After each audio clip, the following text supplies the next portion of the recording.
Ẹ káàbọ̀ sórí ìkànnì yìí. Tó bá jẹ́ ìgbà àkọ́kọ́ tí ẹ̀ ń bá mi pàdé rèé, ẹ bá mi like, ẹ comment, ẹ share, kẹ́ subscribe. Àwọn ohun tí ẹ máa wò lórí ìkànnì yìí, òun ni àwọn ohun tí ó ń lọ láwùjọ wa tó sì máa kọ́ wa lọ́gbọ́n. Ẹ máa bá mi ká lọ. Kú dédé àkókò yìí níbikíbi tẹ́ ẹ bá ti láǹfààní láti máa gbọ́ mi. A ní ajé awọ ẹni rí ká mú pa.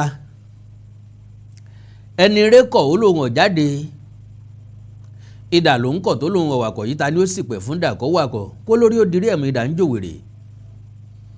Àánú Olódùmarè ò ní fi wá sílẹ̀. Ẹ bá ń gbọ́ yínmi gbẹ́kẹ́. Ẹkùn olókèrè wè jèrò ọ̀tọ́ bọlé famayọ. Orò ń kò yànmùyànmọ́ fẹ́ sọ̀rọ̀. Àkàndá igi àdárọ̀ mi kán. Ẹ̀fúùfù lẹ̀lẹ́ gbé ìlú Òró ló dorí kọ. Òró nípínlẹ̀ Kwara. A fẹ́ sọ̀rọ̀ lórí ìjà ọba tí ń ṣẹlẹ̀ lọ́wọ́ ń bẹ̀. Kọ́lọ́hún bá wa paná ẹ̀. Kí gómìnà Abdulrasaq Abdulrahman tìpínlẹ̀ Kwara kí wọ́n tètè bá wọn gbé ìgbésẹ̀ akin sí i. Kòrún ní ń dò yìí ká ni. Ọba méjì kì í wà nínú ìlú kan là ń gbọ́ tẹ́lẹ̀ láyébáyé. Láwọn àkókò kan àti rọ́ba méjì nínú ìlú kan. Ṣùgbọ́n bẹ́ẹ̀ bá wo ọ̀rọ̀ tí àwọn tó gbé àpè lẹ̀kọ́ àbí àkọlé dání yìí, ẹ rí i pé tí wọ́n ń sọ ni pé àwọn ọmọ ẹni tí ó jẹ́ olóró tòró lọ́wọ́ báyìí, ìyún ọba Joel Ọláníyì Ọ̀yátóyè Títílóyè, wọ́n ní àwọn ọmọ nílùú Òró, wọ́n ní ìlú dùn ní tiwọn ọ̀rọ̀ ńlá, ìlú dùn ní tiwọn, wọ́n sì wá claim ọmọ ọba nínú ìlú Òró. Ọ̀rọ̀ tá a fẹ́ sọ ọ̀rọ̀ tó lágbára díẹ̀ ni o, ọ̀rọ̀ tó ti bígè tó ti bí àdùbí nínú ìlú, ọ̀rọ̀ tí wọ́n fi kú wára wọn káàkiri ilé lórí ni. Ẹ̀já mu láti bí yìí, ìlú Òró ti wà láì lọ́ba fún àsìkò tó pẹ́. Lóòótọ́ ni wọ́n ti ń jọba lóru tẹ́lẹ̀, ṣùgbọ́n gbà tó di sáà kan, wọ́n ní ẹni tí wọ́n fẹ́ kó jọba, wọ́n fi joyè àrólé. Ẹni tá a pè lárólé yìí, ó ti bá olóró àná du oyè. Olóró àná bọ́ sọ́wọ́ ẹlòmíì, wọ́n á fòun jàrólé pé kọ́ba ọpẹ́ o, gbàkúgbà tó bá dàgbà tó dògbò tó bá lọ, ẹni ni wọ́n padà fi jẹ olóró tuntun ló jẹ́ kí wọ́n fi jẹ àrólé Olúfayọ̀ 1. Àrólé Olúfayọ̀ 1. Ibi tí wọ́n ti ń jọba lóró, wọ́n á máa pe bẹ̀ ní ààfin Òró. Ààfin Òró ò túmọ̀ sí pálásì nìkan, ó túmọ̀ sí àwọn ìdílé kan, agboolé kan tí wọ́n ń jọba, tó jẹ́ pé àwọn gangan wọ́n di ilẹ̀ Òró mú, ìran baba ńlá baba tí wọ́n lọ́tẹ̀ Òró dó. Ṣùgbọ́n ní sáà kan tó yè kàn, wọn ò rí èèyàn kankan nù ìdílé wọn tó lè joyè. Ìyẹn jẹ́ kó yè ọ bọ́ sọ́wọ́ àwọn aráàta, kó tó wá di pé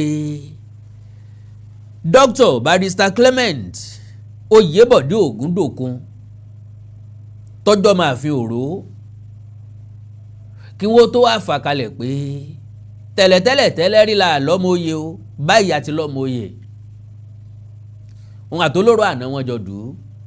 Olóró àná bọ́ sọ́wọ́ ẹlòmíì, ọgbà kámú, ó padà sórílẹ̀-èdè United Kingdom. Ìgbà tó lóró àná wàjà fúnra àwọn ọmọ Òró, òun náà ni wọ́n mọ̀ pé Barrister o pé kọ́ mọ bọ̀ nílé o, àsìkò tó tí ó jọba. Wọ́n ní kó fi sẹ́lẹ̀, kọ́kọ́ fi sẹ́lẹ̀ lórílẹ̀-èdè United Kingdom. Àrólé kọ̀wé fi sẹ́lẹ̀ ó padà wá sí Nàìjíríà ó padà wá sílùú Òró nínú ìlú tí wọ́n ti fẹ́ràn rẹ̀ nínú ìlú tó kọ́lé sí tọ́kàn àṣẹ sí ó délé ọ̀nà àlùmọ̀kọ́rọ́ yín gẹ́gẹ́ bí àlàyé tí wọ́n ṣe fèmí torí pé ọ̀pọ̀lọpọ̀ ọmọ ìlú Òró mo bá sọ̀rọ̀ ọ̀pọ̀lọpọ̀ ọmọ ìlú Òró náà látún padà bá sọ̀rọ̀ tí wọ́n sọ ìhà tí wọ́n kọ sí ọ̀rọ̀ yìí. Do you know Ọba Joel Ọláníyì ó gbìyànjú láti ṣé ká sọ pé wọ́n fẹ́ arrest Àrólé Olúfayọ̀ wà ní because ńgbà tẹ́ bá kó mọ́tò tẹ́ ń sọ èèyàn káàkiri pẹ̀lú ọlọ́pàá àtàwọn security tẹ́ tẹ̀lé èèyàn láti ìpínlẹ̀ Kwara tẹ́ tẹ̀lé dé ìpínlẹ̀ Ọ̀ṣun sọ̀rọ̀ lẹ fẹ́ bá ṣe wọ́n cross mọ́tò ẹ̀ wọ́n dá mọ́tò ẹ̀ dúró kánímà yìí ò jẹ́ èèyàn kan tó lákíkanjú tàbí tó lágbára tàbí tí kìí ṣe gbangba tàbí tí kìí ṣe lójúmọmọ ta ló mọ nǹkan tí ìbá ṣẹlẹ̀ sí to the extent pé olóró ọ̀fọ̀rọ̀ Ọba Joel Ọláníyì ń díràgì ilẹ̀kùn mọ́ Àrólé Olúfayọ̀ wà lọ́wọ́ mo ní fídíò ẹ̀ lọ́wọ́ àwọn lẹ́tà tí wọ́n kọ síjọba gbogbo ẹ̀ ní ń bẹ lọ́wọ́ mi petition ń bẹ lọ́wọ́ mi àwọn fake letter tó jáde látọ̀dọ̀ olóró gbogbo ẹ̀ ló wà lọ́wọ́ mi gbogbo ẹ̀ lásàfihàn ní táwọn ọmọ Òró sọ wọ́n láwọn ọmọ Ọba Joel Ọláníyì láàfin Òró pé kò tán mọ́ Òró kò ní blood lineage ìdílé àwọn but unfortunately ó pèrè lọ́mọ Òró wọ́n ní ìlú dùn nílé bàbá tiẹ̀ ìlú dùn ni wọ́n bí sí ìlú dùn ló ti dàgbà kò ní lẹ́kọ̀ọ́ láìsẹ̀ lóró gẹ́gẹ́ bí wọ́n ṣe sọ kó tó di pọ̀ jọba tó bá ẹ̀sẹ̀ kọ́ ní ìsinrin àgbàlagbà kan ṣe wá lé tòkè Ògùn wá kọ́ mọ wá ṣe mú gògònà lálẹ́dẹ́ Ọ̀yọ́ mo lè yàn kó ṣe tìlú kan wá gbapò ọba nù ìlú kan bẹ́ẹ̀ yẹn bá tiẹ̀ fẹ́ gbapò ọba nù ìlú kan ṣebí yóò jókòó ìdílé tiẹ̀ wáyé tó jẹ́ pé ó kọ ìdílé tiwọn ńlọ́jẹ́ unfortunately for them wọ́n ní WhatsApp group tí wọ́n ti ń bára wọn sọ̀rọ̀ títí tí wọ́n fi sọ̀rọ̀ kú ọwọ́ wọn ò mọ̀ mo ní screenshot ẹ̀ lọ́wọ́ kí ni wọ́n sọ ń bẹ̀ á sọ so now ńgbà tẹ́ni wọ́n lọ mọ commissioner for chieftaincy affair nípínlẹ̀ Kwara eléyìí wọn ni wọ́n jọ pàdé lóde lẹ́yìn ìgbà tí kábíyèsí olóró àná wàjà ìwọ náà lè jọba náà ọ̀tàn o bí wọ́n ṣe ní wọ́n lu ọwọ́ agbára nù wọ́n ti jọ́ẹ̀lì bẹ́ẹ̀ láti gbọ́ náà nílò òrojú tí ló ráàyè kó dìde ọba ọmọ drag mọ́tò mọ́ yẹn lọ́wọ́ kó dìde ọba ọmọ rẹ́bùrú èèyàn káàkiri wọ́n very very insulting àwọn ìdílé Olúfayọ̀ sì ní tó tí wọ́n láàfin Òró wọ́n ní tó àwọn ti gbẹ́jọ́ lọ ilé ẹjọ́ ẹ jẹ́ kí ilé ẹjọ́ sọ tiwọn bí kàbásà rojọ́ ìkàkọ́ ni ọ̀dà ẹ jẹ́ kí ilé ẹjọ́ dájọ́ ńgbà tọ́rọ̀ ń lọ bẹ́ẹ̀ wọ́n kọ petition sí gómìnà ìpínlẹ̀ Kwara wọ́n kọ petition sí commissioner of police ìpínlẹ̀ Kwara now like I said tẹ́lẹ̀tẹ́lẹ̀ wọn ò ní olùdíje láàfin Òró ṣùgbọ́n gbà ó di ọdún 2024 tí kábíyèsí olóró wàjà wọ́n invite ẹ̀ wálé pé kó máa bọ̀ nílé wọ́n sì panupọ̀ yàn án candidate gbogbo wa rèé o ìlú ń fẹ́ mi lóyè rèé o ẹni tí gbogbo wọ́n tẹ̀lé rèé o ẹni tí ó sojú wa rèé o ẹni tí ó ṣèlú lóore tí ó ṣèlú láǹfààní lélẹ́yìí wọ́n ní gbogbo bí wọ́n dé pé wọ́n ó ṣèwádìí barrister Dr. Barrister Clement Oyèbọ̀dé Ògúndòkun ní gbogbo fámú pé ẹni tí ó jẹ́ olóró rèé. Àwọn náà ni alága ẹgbẹ́ ògbóni aborigine àgbáyé worldwide lónìí. Ẹni tí fámú ẹni gbogbo àyẹ̀wò múnú pé yóò jẹ́ olóró tuntun kó tó di pé àwọn ẹni tá a wí wọ́n fẹ́ èèyàn mímọ̀ sọ̀rọ̀, wọ́n fi rúgbà bùkún. Ọmọ lágbára o ohun tó ń ṣẹlẹ̀ lórí ọ̀rọ̀ ọba jíjẹ oyè ọba jíjẹ lórílẹ̀‐èdè Nàìjíríà bí ilẹ̀ Yorùbá nìkan ó lágbára pọ̀. Kò sí ní tówó ṣe tì. Olówó ó lè gbó ní nǹkan tì mọ́ àbí ẹ̀ ń bá ti lówó ó lè gbé ẹni tọ́sẹ̀ tì mọ́lé. Alright, so wọ́n fi Barrister wọ́n fi jẹ àrólé Olúfayọ̀ 1. Àwọn bìkan bẹ tẹ́rin ó ti pa ẹ́. Olóró ọ̀fọ̀rọ̀ ti sìn òun jẹ́ àrólé Olúfayọ̀ 2. Can you imagine that? Àrólé Olúfayọ̀ 1 wà láyé o kọ̀tán mọ́ Olúfayọ̀ according to allegedly. Wọ́n lọ́ba Joel ọ̀tán mọ́ ìdílé Olúfayọ̀ rárá. Ṣùgbọ́n kó lè dùn òun náà lọ́ máa fi òró lòun. Ọ̀pọ̀lọpọ̀ béèrè tí wọ́n béèrè lọ́wọ́ ẹ̀ kò tí ì rí dáhùn rẹ̀ mú jáde. Àkọ́kọ́ béèrè ni pé ńbo lé wọn láàfin òró, ńbo wọn sin bá bẹ́ẹ̀ sí láàfin òró, àbí bàbá bá bẹ́ẹ̀ láàfin òró, àbí ìyá rẹ̀ wọ́n sin sáàfin òró kó mú jáde. Ọ̀pọ̀lọpọ̀ ẹ̀rí ló tọ́ka sí pé ìlú dùn ní agbègbè tiwọn lóru.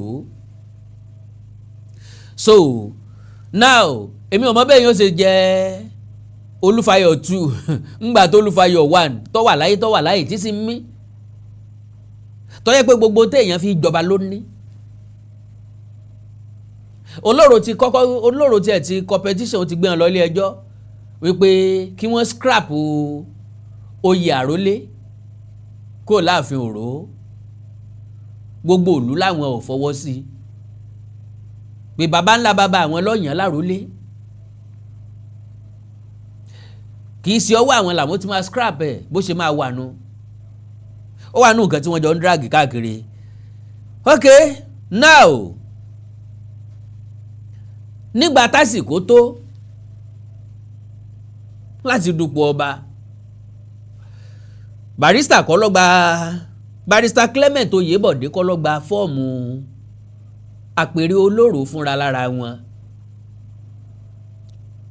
Ààfin òró gangan ni wọ́n gba fọ́ọ̀mù fún. Kì í ṣe pé olówó tí ó fi gba fọ́ọ̀mù. Ẹni a bá fẹ́ràn tá a gbárùkù tó wà láti gbárùkù tì la máa ń ṣe bẹ́ẹ̀ fún. Kọ́mọ́ rò pé ọwọ́ rẹ̀ la nídìí. Kọ́mọ́ ṣẹ̀ṣẹ̀ máa náwó, kọ́mọ́ sọ pé kò sówó àbí nǹkan ẹja gba fọ́ọ̀mù fún kó lè mọ̀ pa fẹ́ràn rẹ̀. So gbogbo ìlú ló sì fẹ́ràn ẹ̀.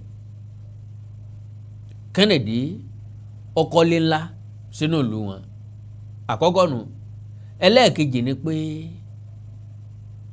láì tí ìsòsà ó ti ń sòsà. Èèyàn mélòó ní ràn lọ́wọ́ láàrin ìlú wọn ò níye.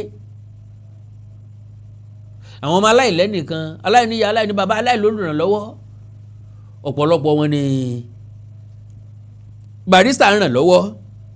Barrister Clement ọ̀pọ̀lọpọ̀ wọn ni wọ́n ń ràn lọ́wọ́ lọ́nà kan àbí kejì. Ilé wọn ìṣẹ̀lẹ̀ àìwọ̀ gbogbo afọbajẹ ló ní ẹni tọ́tọ́ sóyè lélẹ́yìí. Wọ́n tó di pé àwọn afọbajẹ kan wọ́n jẹ dòdò ẹnu wọn ò lè sòdodo mọ́. Láti sọ̀rọ̀ àwọn afọbajẹ sílẹ̀ Yorùbá. Àgbẹ̀ kí wọ́n má gbowó ṣùgbọ́n èwo làbọ̀rọ̀ mọ́ sòótọ́.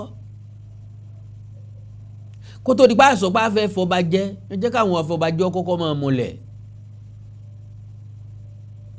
Tàbá fẹ́ rèrè gidi mú jáde ń pọ̀ ọba o. Ẹ jẹ́ wọn kọ́kọ́ máa múlẹ̀. Bàbá wo owó ẹ jẹ́ àwo criteria ẹni tá a fẹ́ fi jọba. sọmọ ìdílé tó yí ọba kan ni number 1 nìyẹn o. Kí ni ń pàtẹ nìyẹn nínú ìlú? Ṣẹ̀rí pírọ́blẹ̀mù pé à ń lọ mọ́ ọba wa ní Canada yìí ìṣòro ni o. Torí bẹ́ẹ̀ bá gbàgbé ọ̀rẹ́ Aláàfin lolóró gbogbo àwọn ẹsẹ̀ tí wọ́n lò náà lélẹ́yìí. Ẹ rí i pé nínú ọdún yìí náà l'Aláàfin lọ gbé adé lé lórí. Nínú ọdún yìí l'Aláàfin lọ gbádé lé lórí. Torí lọ́jọ́ ìwúyè Aláàfin mo kúkú rí ń bẹ̀. Kò síbi t'Aláàfin lọ tí ọ̀tẹ̀ l'Aláàfin lọ. So láti wá ṣèyí sí ṣé tìpátìkúkù lèèyàn fi jọba ni? So ọ̀pọ̀lọpọ̀ ẹ̀rí tó fojú hàn ni mo máa lò níbí èmi ìsọmọ òró ń ọ̀tán móró. Àwọn ọmọ ìlú òró ń lókè gbàjarè pàápàá jùlọ àwọn ààfin òró tó jẹ́ pé ìran bàbá wọn ní lọ́ládé. Torí pé olóró ń pariwo pé Barrister Clement Oyèbọ̀dé pé ó gbádé pamọ́, ó gbádé ìṣẹ̀ǹbáyé pamọ́, ó gbégbá pamọ́, ó gbáwo pamọ́. Àwọn àgbààgbà sì ní adé tí ń béèrè ṣé wọ́n gbé fóun gangan àbí àrólé Olúfayọ̀ 1 Barrister Clement Oyèbọ̀dé wọ́n gbé adélé lọ́wọ́ ń bó jẹ́ pò ń làrólé tán sì ti mọ̀ pò ń lọ bákan. Alright, so now yàtọ̀ sí pé olóró sẹ́yìn ọba Joel Ọláníyì kò ní lé sòrò, kò lẹ́bí sòrò, kò lẹ́bí sí ààfin òró torí igi tó bá ta gbòǹgbò ní pẹ̀ka, igi tó bá rí dì múlẹ̀ ní pẹ̀ka. Káláwọn bàbá rẹ̀ wá látòró láti ààfin òró yọ́sà nílé ń bẹ̀ kò ní fámì, kò lẹ́bí, kò lágboolé, kò ní ní èjì ń bẹ̀.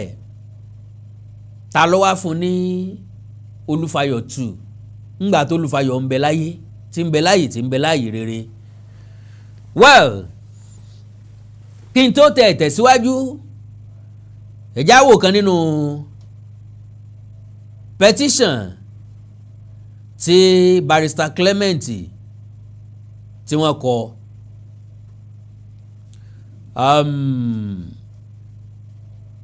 Number 1,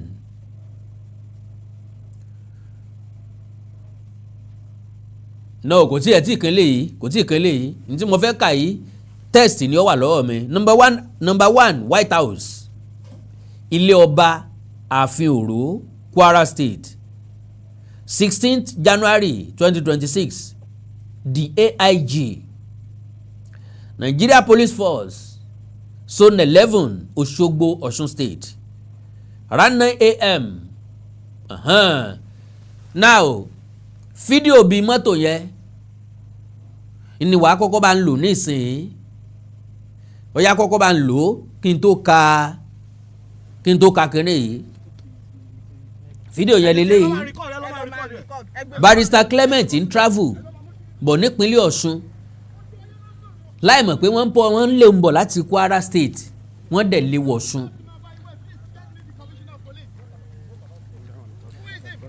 Ẹ máa wo ohun tó ṣẹlẹ̀ o. Wọ́n ti dá mọ́tò wọn dúró o. Driver tí ń wa mọ́tò wọ́n ti ní ó sọ̀kalẹ̀. Barrister Clement lélẹ́yìí. Òun náà mẹ́kọ̀ bí barrister ni ẹni tó mọ̀ òfin ni.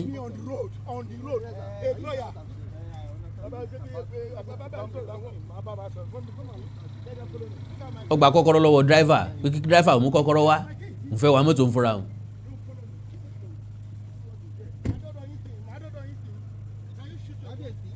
Wọ́n ní kábíyèsí máa ń kó àwọn gidi gan kú káàkiri ni.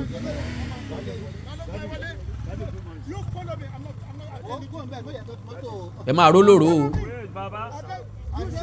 Kí ni wọ́n dá lọ́nà fún?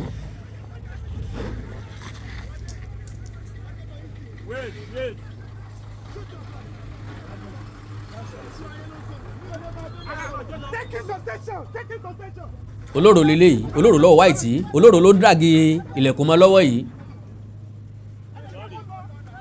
olóró ní dàgì ilẹ̀kùn mọ́ lọ́wọ́ yẹn pé ṣe mo ní ká ẹ mú, ṣe mo ní ká ẹ jẹ́ ká yanjú ọ̀rọ̀ ń bí. Can you imagine that? So lẹ́yìn ìṣẹ̀lẹ̀ ọ̀hún òun náà ni petition yìí wáyé sí iléeṣẹ́ ọlọ́pàá. Number 1, White House, ilé ọba ààfin Òró, Kwara State, 16th January 2026. The AIG, Nigeria Police Force, Zone 11, Òṣogbo, Ọ̀ṣun State. Torí pé ìpínlẹ̀ Ọ̀ṣun ni kíní yẹn ti ṣẹlẹ̀, ìpínlẹ̀ Kwara gbogbo wọn ti ń bọ̀, ẹ̀ẹ́dẹ́jọ́ lọ síbì kan náà, wáyé tẹ̀ ń lé káàkiri. Ó túmọ̀ sí pé ẹ fẹ́ ṣe ń jàǹbá nìyẹn, because gbogbo nǹkan tẹ́ ẹ fẹ́ ṣe láyé yìí òfin wà láti ṣe. Ẹ ti gbéra yín lọ ilé ẹjọ́, ẹ jẹ́ kí ilé ẹjọ́ dájọ́, wáyé tẹ́ tó ń pọ̀ṣù ara yín káàkiri, wáyé tó bá jó ẹ̀ lè ń pọ̀ṣù Àrólé Olúfayọ̀ 1, Barrister Clement káàkiri. Okay o, around 9 a.m. I was on my way to Osun State for an important meeting with Mr. Sunday Ogundokun, who drove the car. My route was Ajase Ipo, Ofa, Erinle, Okuku, while my final destination was Inisha, Osun State. At Ijabekonta, Osun State, there was a police checkpoint. The police ordered Mr. Sunday Ogundokun to stop the car, Mercedes 450 GLD, and he obeyed the order. We were at the point of about 15 minutes. As we were still waiting, I was watching what was going on. After a while, I saw a blue van cross my car at the front, and at my back was another tinted car with no registration plate number, from which some police men and civil defense officers fully armed alighted from the car, with one Mr. Joel Olaniyi Oyatoye Titiloye. The next thing I heard was that let us settle the matter here. I could not comprehend what the matter was all about. He went on to say, and I quote, shoot him, arrest him. Hearing this, I noticed Mr. Sunday Ogundokun, who drove me from Aafin Oro, became perplexed. Seeing this, I quickly collected the key from him and drove to the nearest police station. While at the police station, I explained all that happened to the DPO in the same vein. I called the people on whose account I came to Inisha. We all went to the point of the incident, and policemen explained what really happened. The policemen explained to the DPO that Mr. Joel Olaniyi instructed the civil defense and the policemen that accompanied him to point, to shout, to shoot, but they could not shoot. In turn, the policemen told them to shoot at me, but they told him that the man has not committed any offense. The DPO was sad about the news. I want a clear explanation of the following. 1. I want the Oloro to explain to the whole world what the matter is. 2. Why he had to pursue me from Oro, Kwara State to Osun State. 3. Why did he instruct the policemen to shoot at me? 4. It is true I have cases with him in different courts that are yet to be concluded. Why does he have to pursue me around? And that he has been stalking me and paying some touts from Aafin to tell him my source of power, and I tried severally to initiate problems in order to tarnish my credibility. He accused me of not allowing him to rule or enter Oro because majority of Oro people, the case still in court. He had called the Oro DPO severally to arrest me, to which they keep asking him on what ground. So many false accusations allegations and defamation of my personality before the issue of today, 16th of January 2026, when he personally stalked me from Kwara State to Osun State and asked his police to shoot at me for no apparent reason. May I ask Your Excellency to look into the matter and act accordingly, as I am a retired officer currently residing in my home in Afioro. Joel Oyaniyi Titiloye does not, has never and did not reside in Afin, neither did he or his descendants have any property there because they are not from Afioro. How a stranger can tell me to leave my forefathers' land is what I don't understand, to the extent that he had to give police order to shoot at me. Wow.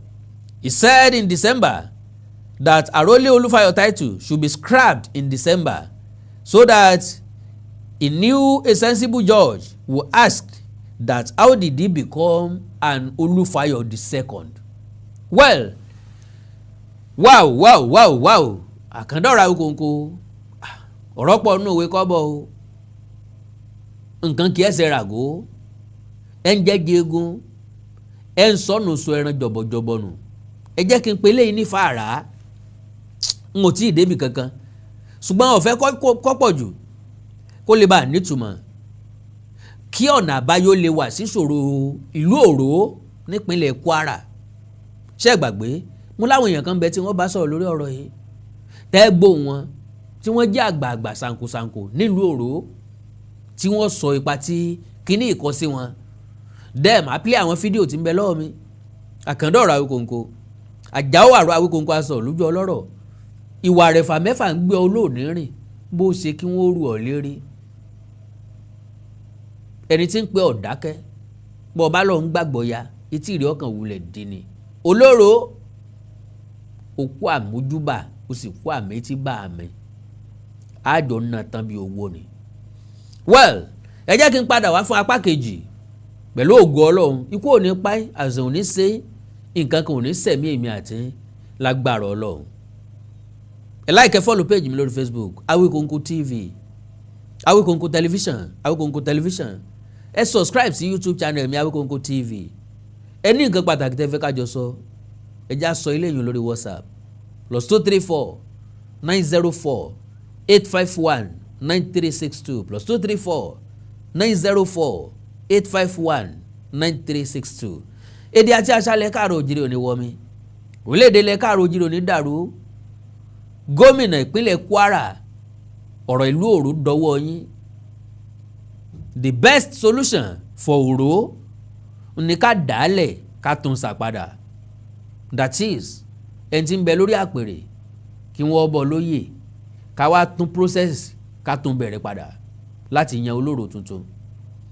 Gómìnà Ọlọ́run fún yín ṣe o. Commissioner of Chieftaincy Affairs tí wọ́n ran olóró lọ́wọ́ á dàkọ wọn pẹ̀lú ògo Ọlọ́run nínú apá kejì. Àánú Olódùmarè ò ní fi sílẹ̀, ikú ìpẹta lójú rẹ kú ò ní pa ẹ́, wàhálà àti ìdààmú ò ní dé báyìí. Kí ló lè mú ni mọ́ ilé rẹ ní káàkiri lórí ọ̀rọ̀ àjọba ẹni jọba ti jọba ẹni tó bá tọ́ sí lòun lọ́ tọ́ sí ó sì gba legal way ọgbọ̀nà ilé ẹjọ́ lọ. Ẹ jẹ́ kí ilé ẹjọ́ dájọ́ mẹ́rin. And gómìnà ìpínlẹ̀ Kwara nǹkan ò gbọ́dọ̀ bàjẹ́ tán ò ká tó mọ ṣáájò, kò yẹ kẹ́yìn ọ fọ́ ká tó mọ ṣáájò kiri torí pé ẹ̀yin tó bá fọ́ kì í ṣe kójọ mọ́. Ẹ ní láti dá sí iléeṣẹ́ ọlọ́pàá ìpínlẹ̀ Kwara ní láti dá sí ká má fọwọ́ yọ̀bọ́ kẹ́mu o. Àánú Olódùmarè onífẹ̀ẹ́ ní kọ̀ọ̀kan wá sílẹ̀. Èdè àti àṣà ilẹ̀ káàrọ̀ òjìrì òní wọmi o. Orílẹ̀-èdè ilẹ̀ káàrọ̀ òjìrì òní dàrú, ìlú ẹnì kọ̀ọ̀kan wa yóò tòrò mẹ́nimẹ́ni ajú àṣẹ o.